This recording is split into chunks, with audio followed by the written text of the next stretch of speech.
नमस्कार। इस बार की सर्दी कुछ ज्यादा ही महसूस हो रही है ना? अगर ऐसा लग रहा है तो ये सिर्फ कोई वहम नहीं है।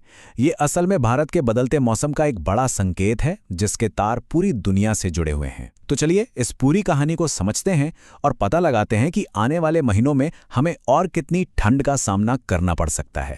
तो सवाल यही है कि आखिर इस साल इतनी जोरदार ठंड पड़ क्यों रही है? क्या इसके पीछे कोई बड़ा वैज्ञानिक कारण है? आइए इसी की तह तक चलते हैं। और देखिए, ये सिर्फ कहने की बात नहीं है। द इंडियन एक्सप्रेस जैसी रिपोर्ट्स भी यही बता रही हैं कि मौसम विशेषज्ञ आने वाले समय के लिए एक गंभीर चेतावनी दे रहे हैं। मतलब हमें तैयार रहना होगा। आगे क्या होगा ये जानने से पहले चलिए एक नज़र डालते हैं कि अभी क्या हो रहा है। देश के अलग अलग हिस्सों में लोग पहले से ही किस तरह की सर्दी का सामना कर रहे हैं। दिसंबर 2025 के आखिरी हफ्तों से ही उत्तर से लेकर पूर्वी भारत तक पारा लगातार नीचे जा रहा है। सुबह की शुरुआत घने कोहरे की चादर से हो रही है, जिससे सड़क और हवाई यातायात पर भी बहुत असर पड़ रहा है। तो ये कोई एक दो शहरों की बात नहीं है, बल्कि एक बड़ी शीतलहर है जिसने देश के एक बड़े हिस्से को अपनी चपेट में ले लिया है। तो आखिर इस सब के पीछे है कौन? इसका जवाब हमारे आसपास नहीं बल्कि हजारों मील दूर प्रशांत महासागर यानी पैसिफिक ओशन में छिपा है। चलिए उस ग्लोबल वेदर ड्राइवर को समझते हैं जो भारत की सर्दियों की कहानी लिख रहा है। इस पूरी कहानी का जो मेन कैरेक्टर है वो है ला नीना। स्पेनिश में इसका मतलब होता है छोटी लड़की। ये एक ऐसा क्लाइमेट पैटर्न है जब पैसिफिक ओशन का एक बहुत बड़ा हिस्सा नॉर्मल से ज्यादा ठंडा हो जाता है। और जैसा कि हम देखेंगे, समुद्र के इस ठंडेपन का असर पूरी दुनिया के मौसम पर पड़ता है।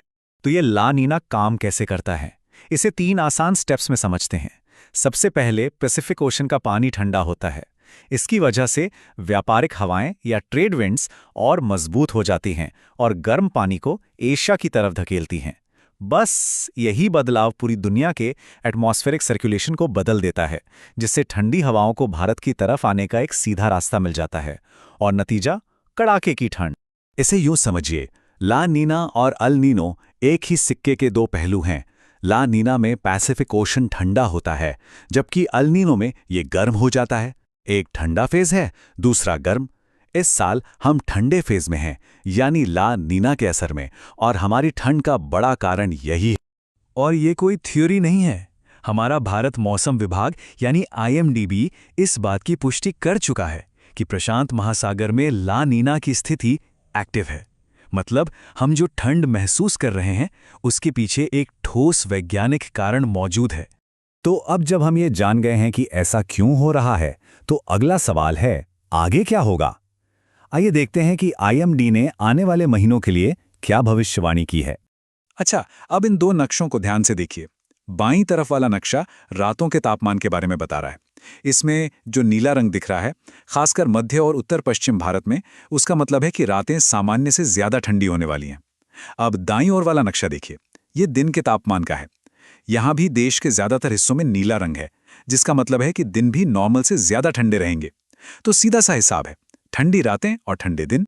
ये नक्शा और भी जरूरी है। ये हमें कोल्ड वेव यानी शीत लहर के दिनों के बारे में बताता है। मतलब वो दिन जब ठंड बहुत ज्यादा बढ़ जाती है। इसमें भी जहां जहां गहरा नीला रंग दिख रहा है, वहां इस सर्दी में सामान्य से ज्यादा दिनों तक शीतलहर चलने की संभावना है। यानी हमें ठंड के तेज और लंबे दौर के लिए तैयार रहना होगा। तो कुल मिला के फोरकास्ट की बड़ी बातें ये हैं, मध्य और उत्तर पश्चिम भारत में रातें ज्यादा ठंडी होंगी, देश के ज्यादातर हिस्सों में दिन भी ठंडे रहेंगे, कोल्ड वेव के दौर ज्यादा बार आएंगे, और ये सब इसलिए क्योंकि ला नीना का असर मार्च 2026 तक बने रहने की संभावना है। ये तो हो गई बड़े लेवल की बातें और नक्शे, लेकिन जमीन पर इसका क्या मतलब है? चलिए एक केस स्टडी देखते हैं पश्चिम बंगाल की। वहां हाल के दिनों में मौसम कैसा रहा, इससे हमें अंदाजा लगेगा कि ये पूर्वानुमान असल में कैसा महसूस होता है। जनवरी का पहला हफ्ता ही पश्चिम बंगाल के लिए काफी एक्शन पैक्ड था। देखिए, 1 जनवरी को घने कोहरे से शुरुआत हुई, 4 जनवरी तक दार्जिलिंग में ओले और बर्फबारी होने लगी, 6 जनवरी को मैदानी इलाकों में तापमान गिरकर 6.2 डिग्री सेल्सियस पर पहुंच गया, और 7 जनवरी को पूरे दक्षिण बंगाल में कोल्ड डे कंडीशन रही। ये एक परफेक्ट उदाहरण है कि कैसे पूर्वानुमान अब हकीकत बन रहा है। और ये नंबर देखिए, -95%। इसका मतलब है कि जनवरी के पहले हफ्ते में पश्चिम बंगाल में सामान्य से 95% कम बारिश हुई। तो यहाँ दोहरी मार पड़ रही है, एक तरफ कड़ाके की ठंड और दूसरी तरफ भयंकर सूखापन। तो मौसम के इन आंकड़ों से आगे बढ़कर चलिए समझते हैं कि इस सब का हम पर यानी आम लोगों की जिंदगी पर क्या असर पड़ने वाला है। देखिए, ये सिर्फ मौसम के नंबर नहीं है, इसका सीधा असर हमारी जिंदगी पर पड़ता है। आईएमडी की चेतावनी के मुताबिक बच्चों और बुजुर्गों के लिए सेहत का खतरा बढ़ जाता है। कोहरे के कारण ट्रेन और फ्लाइट्स में देरी होती है। शहरों में हवा की क्वालिटी और भी खराब हो जाती है। किसानों और दिहाड़ी मजदूरों के लिए काम करना मुश्किल हो जाता है। और हाँ, हम सबके हीटिंग का बिल भी बढ़ने वाला है। और आखिर में ये सब हमें एक बहुत बड़े सवाल पर लाके खड़ा कर देता है।